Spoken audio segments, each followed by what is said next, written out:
and jump. And you might think, what if I fall? Well, what if you don't? What if you fly? Sit back and just watch the world go by, or you can jump in and participate in all the fuckery and have a lot of fun. I think that's where I'm at right now. For now, I'm just gonna sit back. Yeah, same here. I mean, I can still have fun, but privately, I guess. You can. I think one time we talked about it, and I said, if you just got a seat on the sideline of life and sat back, it'll be filled with so much fun moments. If you're somebody who can just enjoy the ignorance of others, people watching. Yeah. On a larger scale. Yeah, it would be incredibly fun. I used to do that my freshman year of college. I'll just sit in like the main area and I'll just watch people, and it was very entertaining. And I realized to myself, I'm like, everyone's weird. Because everything that they were doing, like just individually, they were just all weird. And I'm just like, oh, okay. Yeah, and even you looking at yourself, if you are that brave to look at yourself and be honest, you'd laugh at yourself a lot. Mm-hmm. Like you did when you put that shit on the fucking I did it stove, twice. and you had to laugh about it because highlight ignorance. What about my birthday? I had a few cliche questions.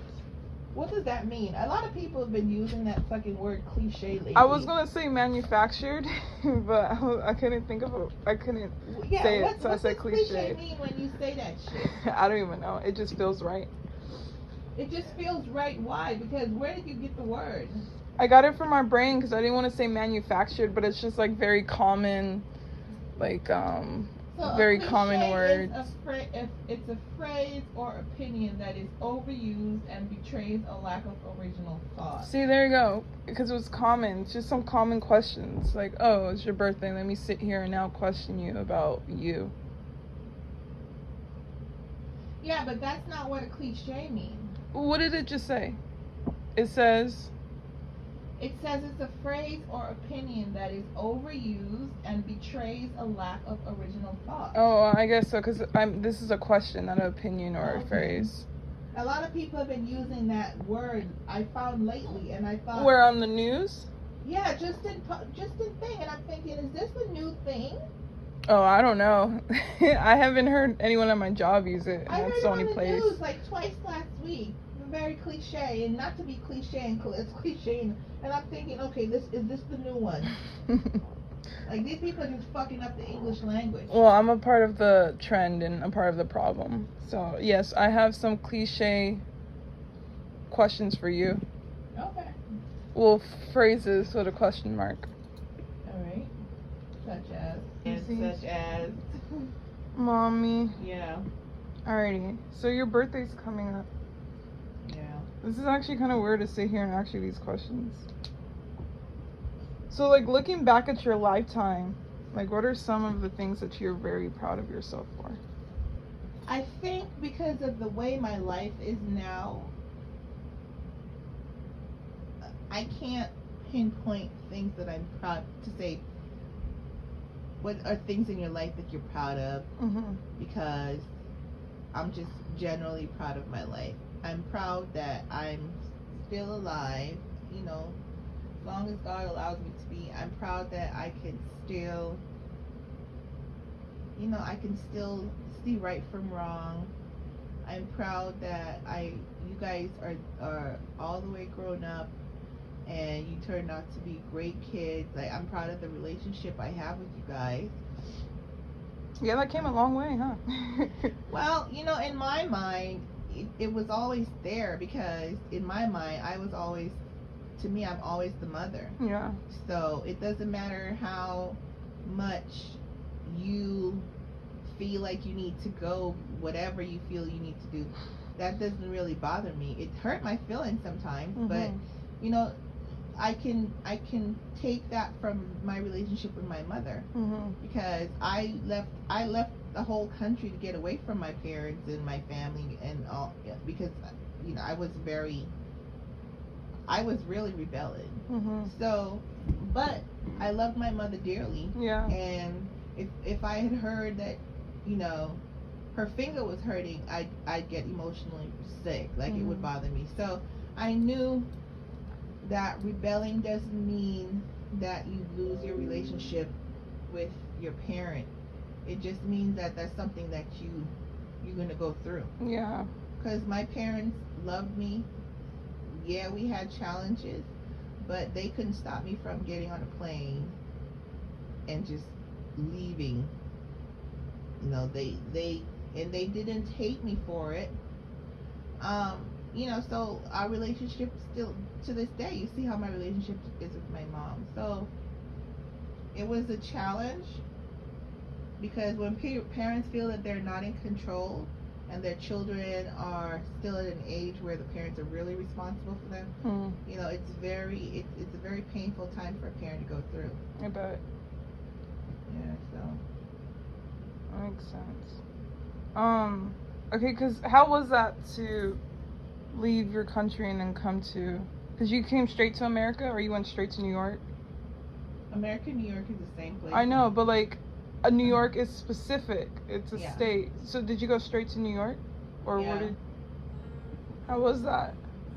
Well,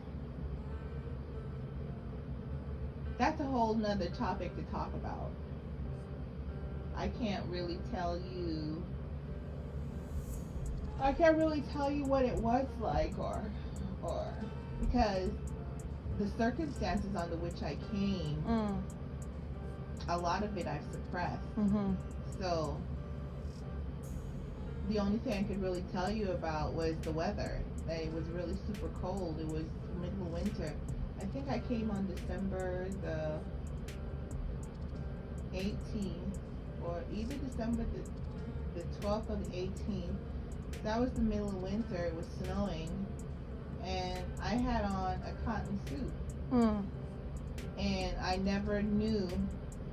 I mean, I'd been cold before, but I never experienced cold until that airport door opened, and it was a cold I never knew. I could never picture. I didn't know what the fuck was going on. It didn't snow or anything in St. Vincent. No, it's always 80 degrees and higher. So to go from 80 degrees and higher to probably like 1 degree in a couple of hours, like, I didn't know what that was all about. But there's not really much for me to sit down and talk about that time. It takes more than just having a casual conversation. With my cliche questions. Yeah, it takes me deciding that I want to open up that part of my life to myself first. Yeah. Not to anybody, to myself first. Mhm. That's something that I want to do for myself. Yeah, that makes sense. Before I would even talk about it with anybody. Okay, well, back to my cliche questions. You really have a list? Yeah, I do. So what are some of your future goals, whether it's big or small, that you have stepping forward? Well, duh, that's why it's your future goals. I'm at that same status where I don't know. Right now I'm content with being an onlooker, because the way, and that is based on life. Mhm. Because of course there are things that I'd want to do.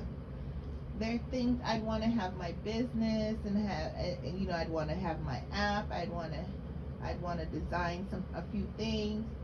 I'd want to go into the community and help people that are less fortunate. I'd want to go, you know, talk to people. If my ideal life would be my kids taken care of and me able to go in and into communities and talk to people, Mhm. like people that are less fortunate, not to sell them some shit, but just to talk to them so that they know that somebody wants to listen. Exactly. Because there are a lot of people in this world who don't feel that they have anybody to talk to. Mhm. And that, to me, is one of the key elements of mental health. Mhm. That's where the destructive behavior begins, because they begin talking to themselves. And it's okay to talk to yourself, but But people who have to talk to themselves day in, day out, it becomes like it does something to the brain, and then they become mentally challenged, and then you have a lot of crazy people running around. So if I had to have my ideal life, it would be to watch my kids go on to their successes and sit on the sideline looking at life, and then be able to talk to people. Yeah, because right now, if people didn't realize that tomorrow is not promised, people need to start realizing that shit. The quicker because I went from being alive to almost dying to being alive again. So Yeah. at this point, no pressure for me, at least until my body feels healed, which the doctor says is going to take about 7 or 8 months. Mhm. So for the next 7 or 8 months, You're chilling. I'm just trying to relax. Yeah. Oh, that's good. I mean, I feel like a lot of people really need to take that time, not because they went through a surgery or whatever, but they do need to take the time to just relax and enjoy doing nothing, because I feel like we're so used to doing or being busy and doing a lot that we're so tired without even realizing it. Well, you know what? I remember one time I told you, it's not normal. The way people are functioning these days, it's not normal. Yeah. It can't be normal. It can't be normal for you to be on 24/7. Like we were talking yesterday when they were doing that interview about that girl, right? Before she goes to bed, she checks her cell phone, and first thing when she wakes up, she checks her cell phone. That can't be normal. Yeah. There's nothing normal about that behavior. So for them to be like, it was very weird that she didn't this, and that's to show you how fucking upside down the world is. And a lot of people think like that. And a lot of people think that the fact that the person didn't check their phone the night or the morning, that's so abnormal. That is to tell you how really fucked up things are. Yeah. Because you this morning I got up, I went to the bathroom, I got up, I washed my face, put on a mask, laid in bed, did nothing, took off the mask, put some stuff on my face, and then I laid in bed and I argued with myself whether or not to get up and start doing stuff, because I'm normally up at 4, or just to lay in bed and do nothing, put my feet up. And I actually laid in bed until sometime after 7 and did nothing and enjoyed doing nothing. The majority of people don't do that. Yeah, I feel like, because I know I've had moments for myself where I feel like doing nothing, but then I feel guilty. Like I need to be doing And that's something. weird. Yeah. That's weird that you would even feel guilty that you're not doing anything when basically what you're doing is something for yourself that is so necessary. You're giving yourself a break. Yeah. Can you think like all the things that work your mind, your heart, whatever? Could you imagine if you just gave all that a break more often, how much more efficient you probably will be? Yeah. Because you just keep on going. Your heart is super pumping. That's why there's the sleep. That's why the body shuts down and it makes you go to sleep after a certain hour, because your body needs to rest and recover. And the less you do that, the less efficient your body is, because it's not getting the amount of rest it needs to recover, whether it's emotionally, whether it's physically. So you're kind of cutting time off your life, because you're not giving your body what it needs. I think it ties with like the whole idea behind success and the way that they like market it, that you have to be doing this, or you have to like every single day you have to be making like an obvious change and working towards something. Well, that's not even real. Because some people learn differently and some people exceed differently. There are some people who will work on a project 3 days in, and they'll get the best results, and then they shut down and then they take a break. Then there's some people that work a little bit at a time. And so people, no success can really be imitated down to down to a single movement. Mm-hmm. Because first of all, everybody's different. People learn differently, people react differently, people process differently, and then people do things differently. So you can copy somebody's idea of success, and it'll work for you after a while, but it won't sustain. Mm-hmm. Right? You always have to make the effort to make it work, because it's not you, and it's not your original idea. And so you have people. Let me give you an example that would make sense. I mean, you can look at Apple, and you could look at Google, and you could look at Amazon. There are thousands of computer companies or watch companies or whatever, but why is Apple number one? Because everybody tries to emulate Apple, but you're not Apple. All these search engines tries to eliminate Google, but you're not Google. You know, the original will always sustain. You can have some level of success, but it will not be the same level. Yeah. Look at Amazon. Look at how many other companies sell stuff for sale. Even Walmart can't compete with Amazon. You know, and there's a reason for that, because the original idea is gonna be sustaining. Like a lot of companies are gonna fall by the wayside. You know, because it's not an original thinking. It's a cliche. Yeah. Basically of the original. You know, and it gets copied on so many different levels, but it'll never be the original. Everybody has to consider their idea an original idea. You can borrow bits and pieces to enhance your original idea, but it needs to be your original idea for you to consistently be successful at it. Otherwise, it'll become bothersome, because you have to keep pulling from all these other things, because it's not your original thought. Yeah. So it'll, like, the level of success will be minimal, and at some point you're going to give up. You know, I think that's what happened in the restaurant industry, where they always say, you know, restaurants fail 10 times because people try to copy other people. And then you wonder, why is this hole in the wall so popular? Because their hole in the wall was an original idea. Exactly. No, that's a good point. Idea. Yeah. I wanted to dive into, like, you being a parent and how you raised myself and Roger. But What about it? I also think that we can talk about that on a different video. Just like your experience of raising us, and like especially you technically as a single parent and then raising a boy. I know that could be. Parenting for me has always been fun. Even now, I have a friend who's pregnant, and I'm preparing her. Yeah, I'm telling her about.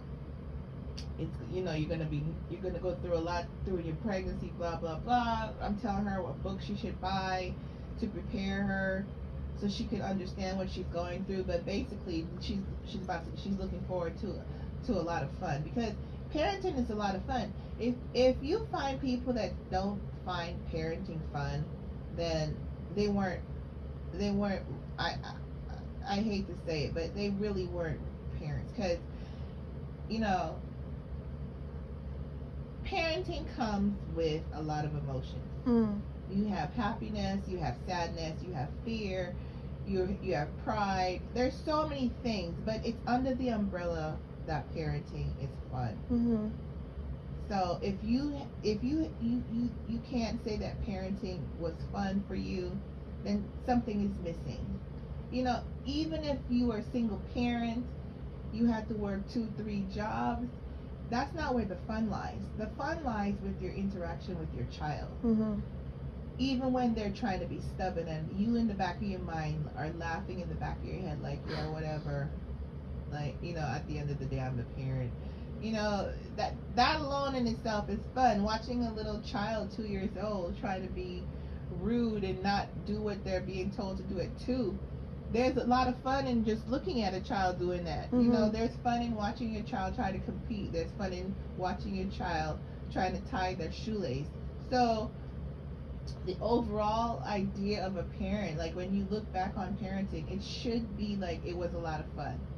Because from the time that they're a baby to when they're trying to roll over their first walk, them first trying to talk to you, compared to when they get to 15 and 16 and they start feeling themselves and they go through those phases.